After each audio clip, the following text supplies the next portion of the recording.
Hi, this is Amara, and I am here today interviewing pagan author Ellen Evert Hopman. And I'm so excited that you're here joining us. Thank you for being here. Thank you for inviting me. So we have some great, interesting things to announce for Ellen, but I want to start out to just ask you if you would tell us a little bit about yourself. Well, I'm a Druid. I'm also an herbalist. I live in Western Massachusetts.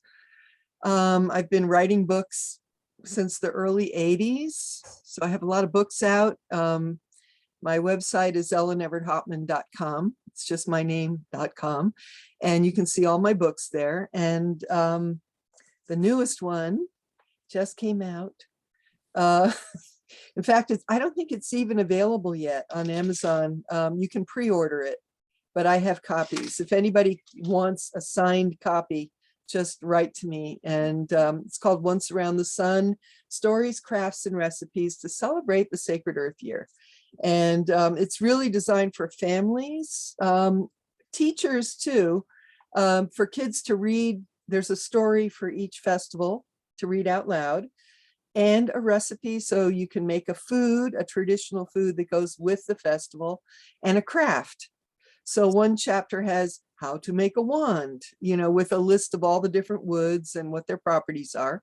Another chapter is how to make a besom, how to make your own broom for flying, and and then another chapter has the runes, the Norse runes, so kids can learn those.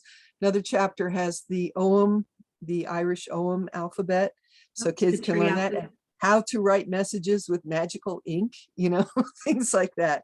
Yes, and I think that's sort of how I got introduced to you, was through your tree medicine book, because I have an interest in shamanism. And but it's great that you have all this herbal and tree knowledge, because I really have seen that in a lot of your writing. Well, like I said, there's a lot of books. Yeah. This Druid's Herbal of Sacred Tree Medicine, which goes through the letters of the Ogham alphabet, the Irish tree alphabet. The tree calendar is modern. Okay, everybody needs to understand that. The tree calendar is not Celtic. It was invented by Robert Graves, who's an English poet. So this is the actual stuff. It's all footnoted. I don't make anything up. And it's the old, the word ohms, the poetic meanings of the trees, the spiritual meaning of the trees, and the herbal uses. So you can learn how to use each tree, the berries, the leaves, the bark. And then, can you spell ohm? Because I think it's not spelled the way most people would think it was spelled. Ogham.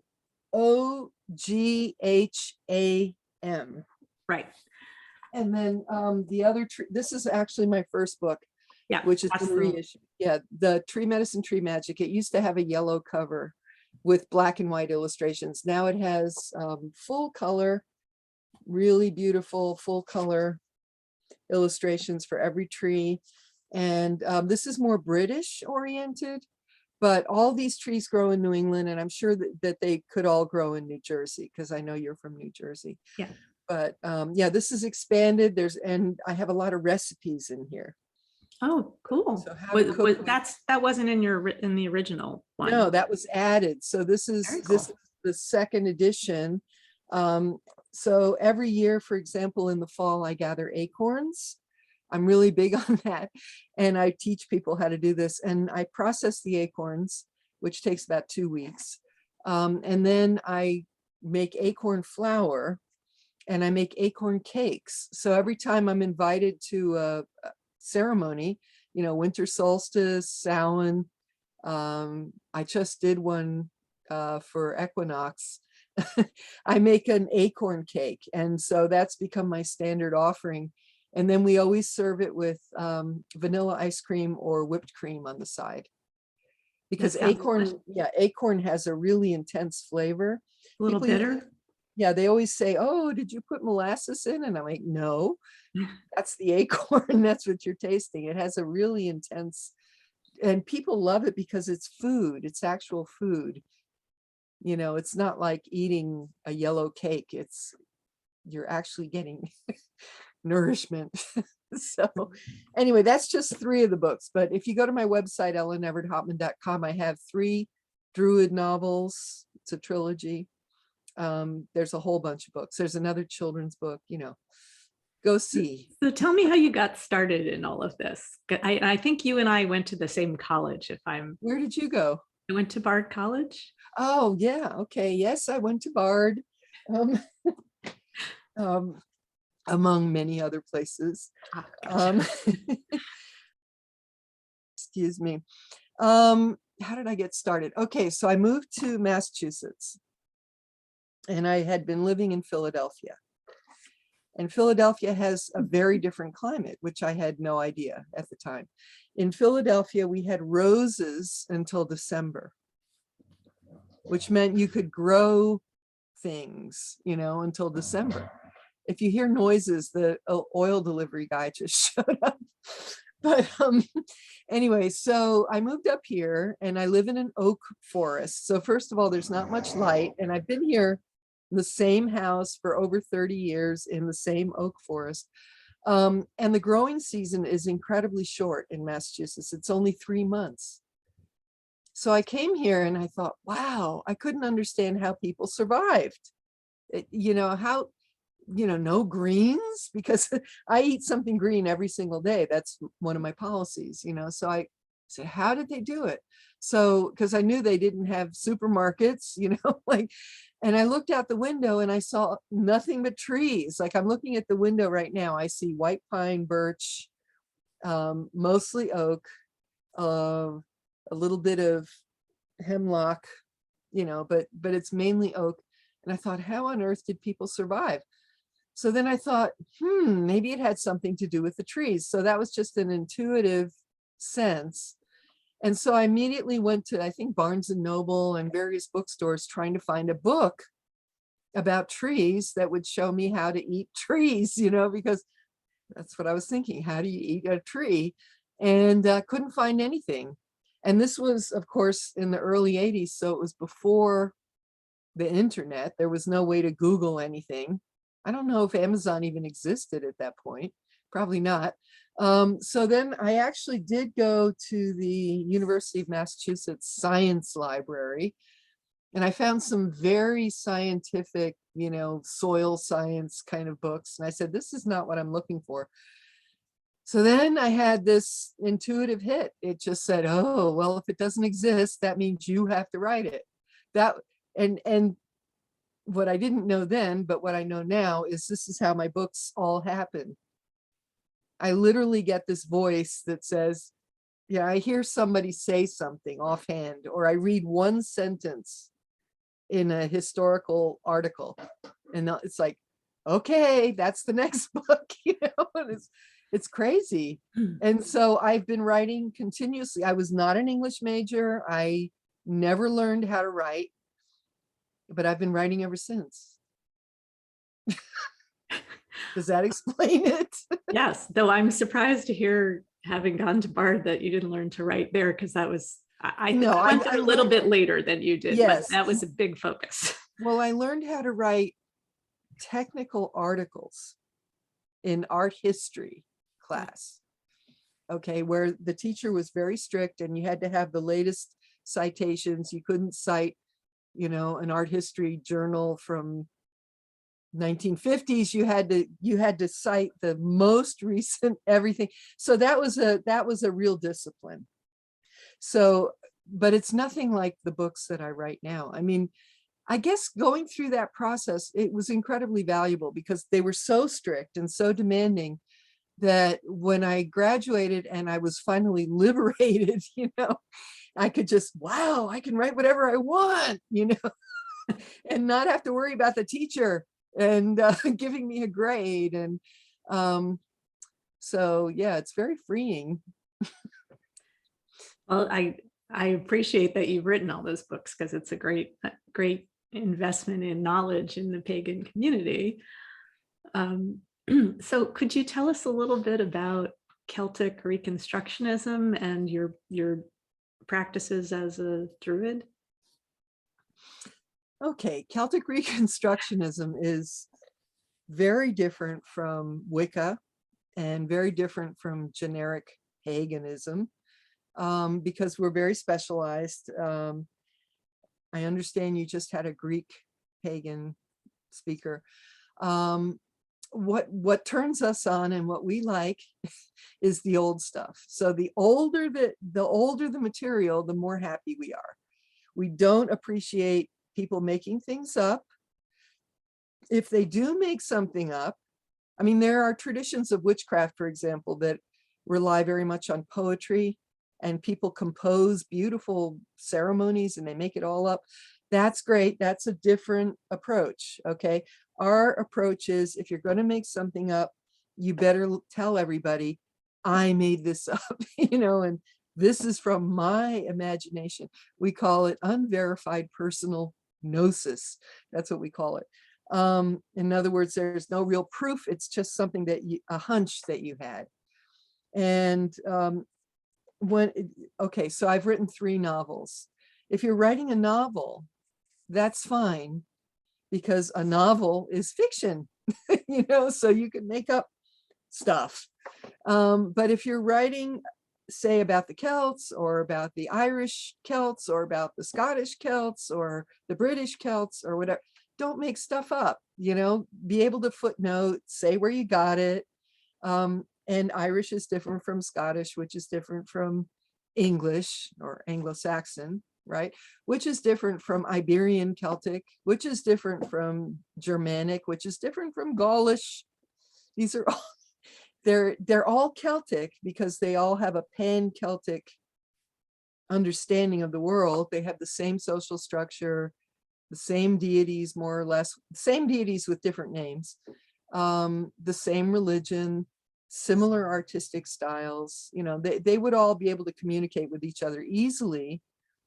And if somebody from Gaul, which we call France now, and parts of Germany, wandered up into Ireland or England or something, which wasn't England in those days, but if they wandered up there, they would understand the religion. It's the same religion, even though the language would be different, maybe, and the names of the gods and goddesses would be different. But what we like is, we like the older, the better. And so in my group, which is called Tribe of the Oak, what we've been looking at, and I've been doing this for 30 years now. Originally, it was the White Oak Order, and then it became Tribe of the Oak. We're looking at the oldest Irish material, written down by monks. So we have to say thank you to the monks. But it's 6th, 7th century. We have the Brehon laws, which are the old tribal laws. We have those. We have wisdom poetry that's 2,000 years old. We have the tree lore. We have the Ogham alphabet. I mean, there's just a lot of material.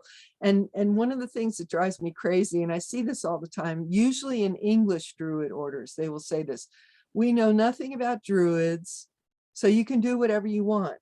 Okay, that's what they say. And that's perfectly legitimate. And we go, well, yeah, but it's not true. In fact, I just finished a Celtic Druidism handbook, which I just handed in to Inner Traditions, and I assume it'll be out next year, or possibly early in 2024, but I hope next year, where I go through, I give little hints of all the different material that we study, and then I tell people, if you want to learn more about this, this is the king-making ceremony, for example. We have a ceremony that would have been recited by a Druid to a new king, telling the king how to be a good king. Don't be belligerent. Don't attack your neighbors. Pay attention to your people. Keep them happy. The Druid is actually giving advice, which is very good advice. And then we have, like I said, the poetry. We have beautiful poetry, and some of it is very similar to the Bhagavad Gita. So I draw parallels there. which is the songs that Krishna sings, you know, I am the moon, I am the earth, I am, you know, and then the Druid sings, I am the hawk on the cliff, I am the salmon in the pool. You know, it's very similar. And well, anyway, questions. Yes, no, that's beautiful. And I think that makes a lot of sense. I think there is a sort of wisdom tradition that comes out of that land, just like the Bhagavad Gita. Like, I think there's a deep knowing of the nature spirits and the land that doesn't necessarily find its way into modern Wicca, because there's like this deep scholarship that you have to do to get to that meaning. And my experience of modern Wicca is that it's not so much about the scholarship, more about the experience. That's actually a controversy that I've been encountering online recently. There are people who are proponents of TikTok. I am not on TikTok. I don't have a TikTok account, but there are people on TikTok who are teaching people how to be a witch. I don't think there's anyone, I don't know, I haven't heard of any Druids, but they do these 1-minute clips on how to be a witch. So the kids, I call them kids because I'm almost 70, but the kids on TikTok, they go, oh, I'm a witch now, you know, because they've seen a couple of 1-minute clips. And I'm sorry, but it used to be, I mean, at least Wiccans read books, right? It used to be that you had to at least read one book and then say, I'm a witch. Now you can watch a 1-minute clip on TikTok and say that you're a witch. And the sad thing is kids are missing so much because there's just so much depth. And the thing is, also, I've been teaching Druidism for over 30 years now. And in the beginning, we didn't have the internet, of course. So people would meet physically at my house once a month, typically for 10 years. I had groves, 3 groves. They each lasted around 10 years. They would come here once a month. They would spend the weekend. They would camp out in the yard. And we would pick a book and we would all read it, and then we would discuss it. And then we would do a ritual. So I was teaching them the ritual form, and we were going through the books. And people were happy to read books. I mean, everybody wanted the material, right? But what I noticed is when we had a Yahoo group, that was pretty good. We were able to have discussions with people all over the country. So that was nice. Then Yahoo went away and everything moved to Facebook. Now people do not want to read books. It's kind of incredible to me because White Oak was around until 2014. And I did initiate, I think, 18 people, and they had to read 18 or 19, I don't know. They had to read a whole list of books and then do one-on-one lessons and then do a dedication ceremony and all that, which they did. But there must have been about 40 people in the group, but only around 18 initiated. With Tribe of the Oak, we're kind of on hiatus at the moment. I'm looking for somebody else to take over as Archdruid, mainly because I've become discouraged. 7 years have gone by and not one person has finished the reading in 7 years. Okay. And then people say to me, if I complain about that online, they go, oh, well, if that happens, it's the teacher's fault. But it didn't used to be. I would disagree with that. I mean, I've been involved in Wicca for more than 25 years. So like you, and my experience is back when there was no internet, everybody had to either read a book. Yeah. There weren't that many that were written by pagans. A lot of it was original source material because we didn't have that industry and there was no internet. And so, you know, there's a blessing and a curse to the internet. There's a lot more stuff available. And I saw that you teach in, I think, the school of, or you have taught at the School of Wizardry, the Oberon, right? Yeah, I was actually one of the founders of the Gray School of Wizardry, and I composed, I think, 3 classes for them and taught for 4 years at the Gray School. But at the same time, I was running White Oak at that time and working and writing. Right. So back in the day, the way to get information was either you read a book or you went to a festival and or you found a teacher. You found a teacher. Yeah. But even back then, because and this is, I won't talk too much, but even back then it seemed like, I went to a women's mystery school that was 9 months. And by the time the 9-month rolled around, almost everybody had dropped out of the class. We only had 2 students left. So, I think part of this is human nature, honestly, and the way the internet has taught us to, dart from thing to thing and not be able to focus anymore. So that's unfortunately a problem with. Well, I'm still happy to foster, we call it fostering. I'm privately fostering people. If you want to study with me, I'm old school. You have to do the reading, and it is source material. It's the old, real stuff. It's not the made up 1990s, 2000 stuff. It's the old stuff. And after you've read the books, then we do one-on-one instruction, and I keep working with you until you get it right. And then when that's all done, then you can be an initiate. But that takes years. Right. Most people used to take at least 3 years to do it. But now, like I said, in 7 years, not one person.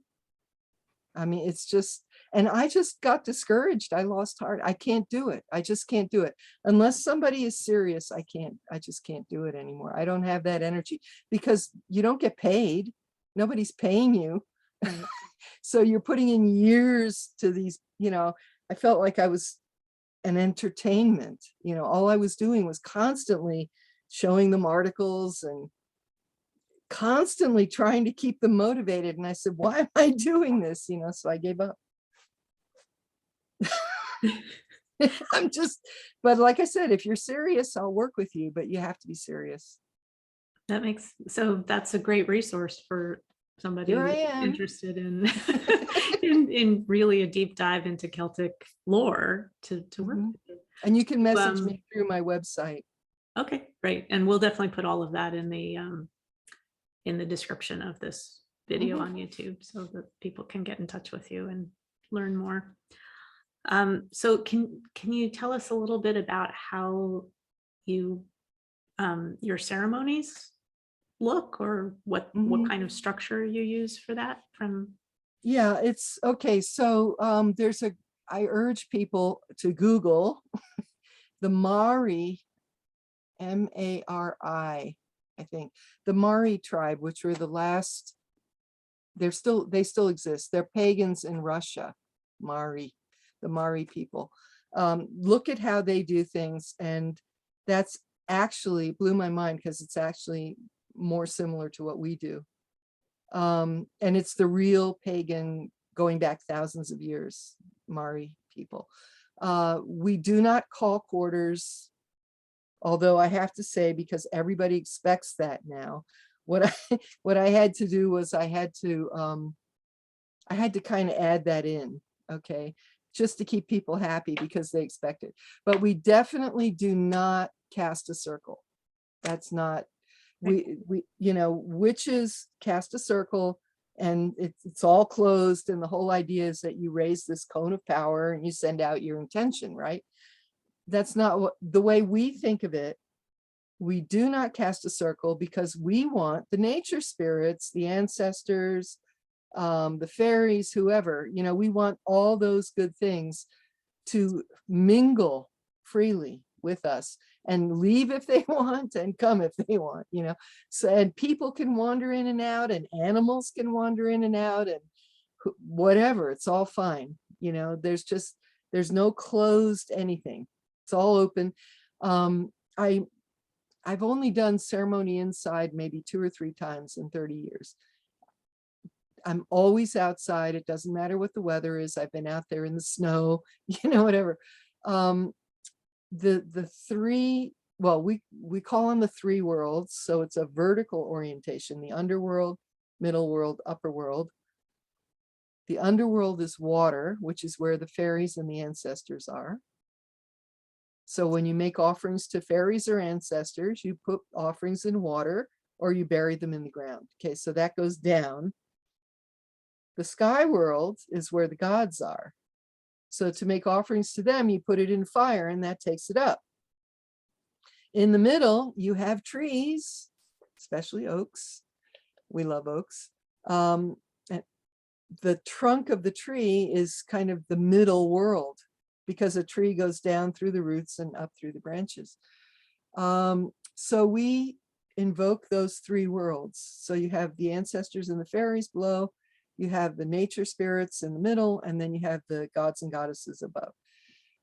So for a basic Druid ritual, and you could do this on the moon and you could do this on Mars, you have to have a tree or a tree branch, a fire, and a well.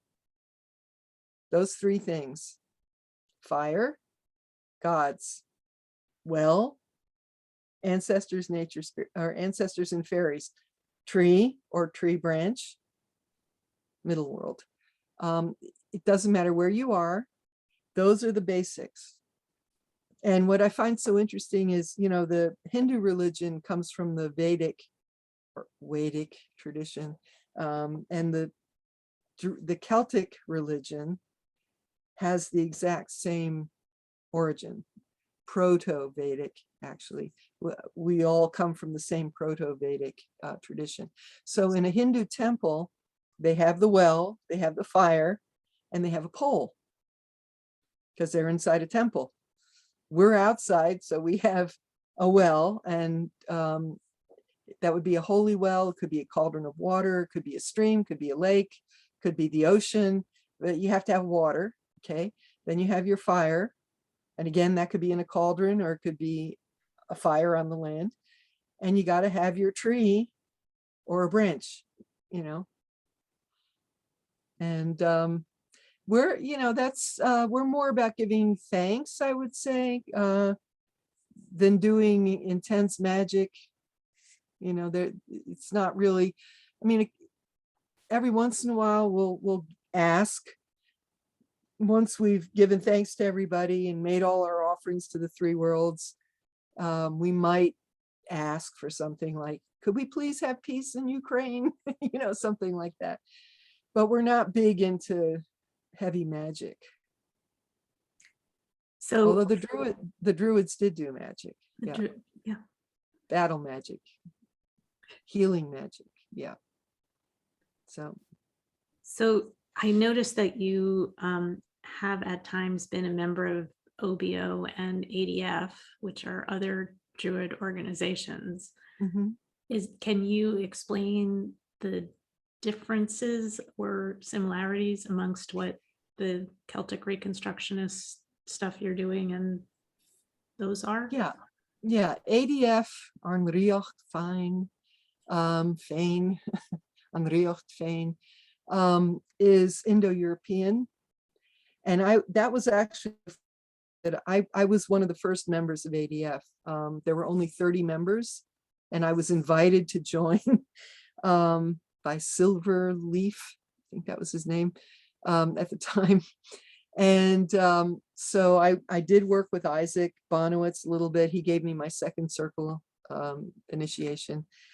But I was enough of a scholar to understand that some of what they were saying just wasn't right, because they said, oh, you can be a Polish Druid, you can be a Russian Druid, you can be a Norwegian Druid, you can be whatever, and I said, wait a minute. I said, wait, Druid is a Celtic word, comes from the Celtic tradition. So I was with a group of people at Pagan Spirit Gathering. That was in 1986. And we were sitting around the fire, as one does. And we said, gee, wouldn't it be nice to have Celtic Druids? And we said, hey, let's start a Celtic Druid order. So then we created the Henge of Keltria. So I was one of the founders of the Henge of Keltria, and I served for 9 years as vice president, but I wasn't elected vice president until 3 or 4 years in, I forget. But so I was constantly trying to steer them because they were Wiccan. They had been trained as Wiccans. So in the magazine initially, for example, these Wiccan oriented articles kept popping up. And I was constantly saying to them, no, that's not Celtic, that's Wicca, you know, and gradually they got more and more Celtic. But then I guess I'm really hardcore, you know. At one point I just said, I have to be Celtic Reconstructionist, you know. So I got together another group of people on Yahoo. I got together about 50 people, and we spent an entire year just talking about what is a Druid and what is not a Druid, you know. And about 6 months into the discussion, we realized, because we were constantly saying, oh, you know, read Pagan Celtic Britain by Anne Ross, read Celtic Heritage by Rees and Rees, you know, read the Oidach Modern, read the Bee Laws, read the Brehon Laws, you know, Guide to Early Irish Law by Fergus Kelly. And we realized that we had this series of basic books, and it was mostly Irish material. For some reason, we were just Irish oriented. And then we said, wow, we have enough here to create a teaching program. So then we started creating lessons. And again, this process took about a year. And then at the end of the year, 12 of us, winter solstice 1997, did self-initiations. And that meant staying up all night, and, you know. And then we became the original group, and then we started initiating other people. And that was hardcore Celtic Reconstructionism. We just had no patience anymore for anything made up. We just said, we want the real stuff.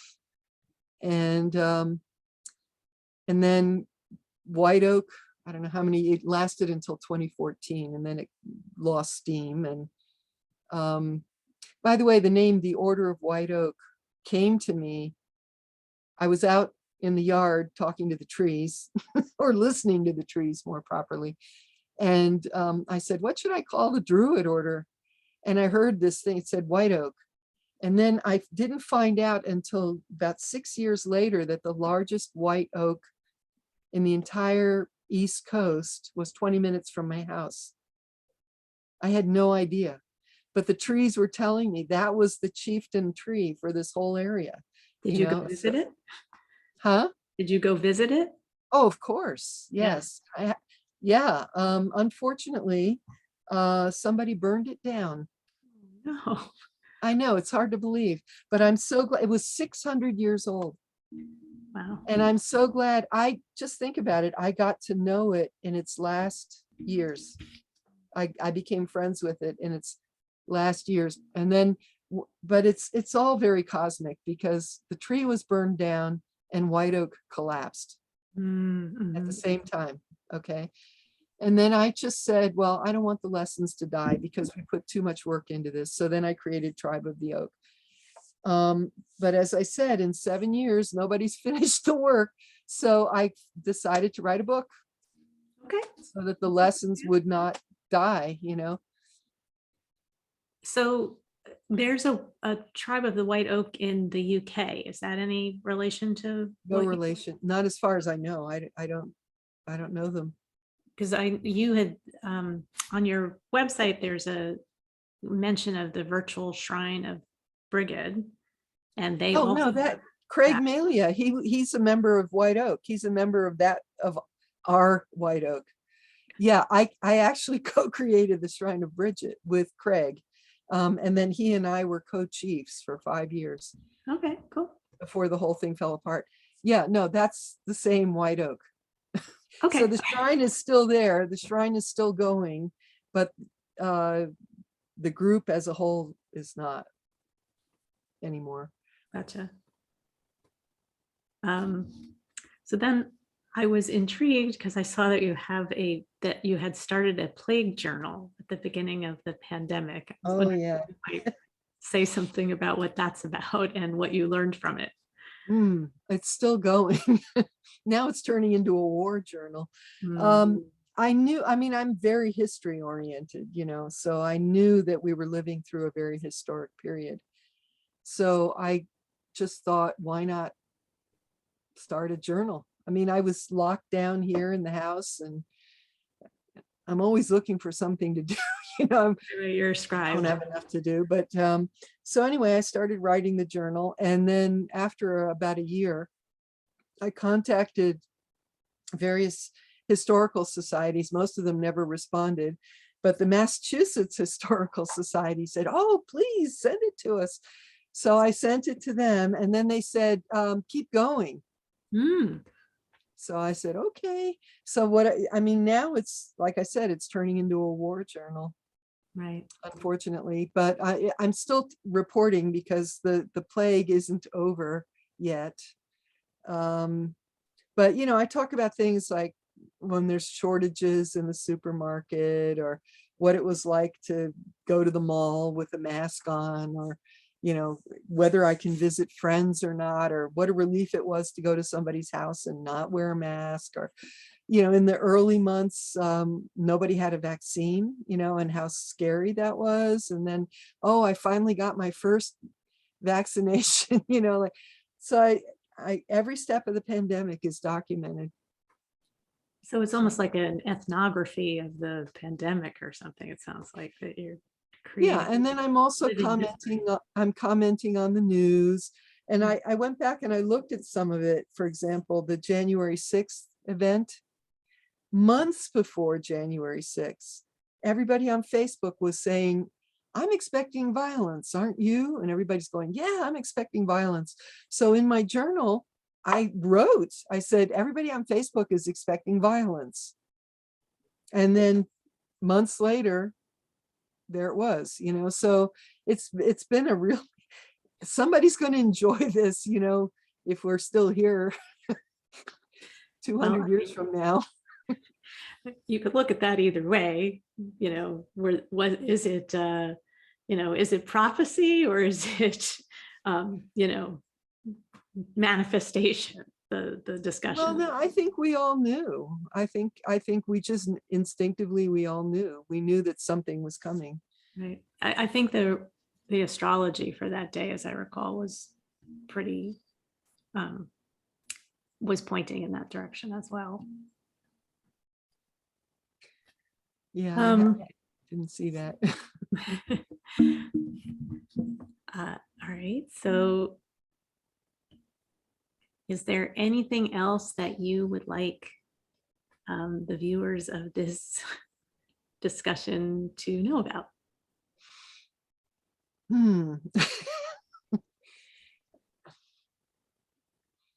I don't know. Wow. I don't know. I guess the main difference between what I do, what Celtic Reconstructionists do, and what Wiccans or modern pagans do is our job is to keep the old ancestral knowledge alive. That's all I can say. So all my books, that's what I've been doing for 30 years, is finding the old traditional material and keeping it alive. That's all I can say. It's Well, thank you for doing that. That's a beautiful thing, because that would get lost, I think. And there's not a lot of people who, as you've learned, have the patience to read all of that source material. So being able to, present it in a more modern way, I think is a valuable thing to be doing. So definitely, I hope people check out some of your books and your website and learn all kinds of things about what you do, because yeah, I will say multi- basic reading list, if you go to my website, I think it says Tribe of Oak basic reading list or something. Yeah. Those are all the books. Okay. And to be an initiate, you have to read those books. And once you've read all those books, then you can start your one-on-one And fostership. where do people get those books? On Amazon, at the library? How do they find the books? Everywhere. You go to ABE, which has wonderful used books. You can get them used on Amazon. You can buy them new. I think it's incredibly valuable to have your own library. If you're going to be a writer, you got to have your own library. You can't be, I can't be traipsing off to the library all the time, especially not now, or the last few years, it would have been impossible. But I have, you can't see it, but on one wall, it's all Celtic books. Another wall is all herb books. And I have them right at my fingertips. So, and then of course we have Google. So between Google and my library, I can pretty much pull up whatever I need. But if you read all those books, you don't even have to consult me first. But if you read all those books and then get back to me with just a short little report, I'm talking about 1 or 2 paragraphs, just enough so that I know you actually read the book, and you put it all together in one document and you send it to me, and then I go, oh, they read the book or the books, you know, and then we can do one-on-one training.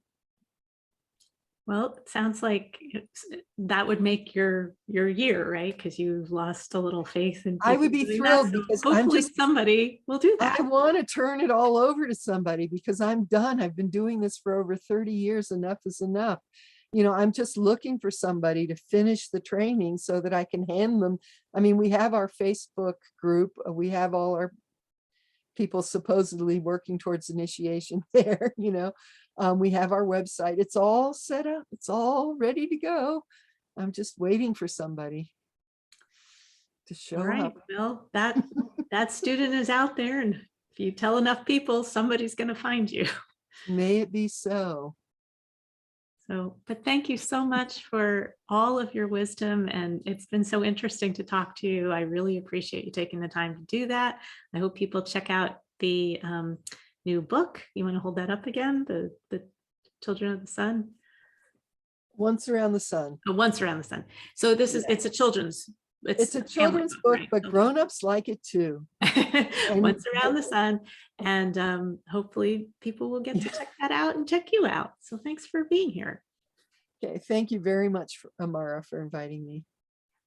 Blessed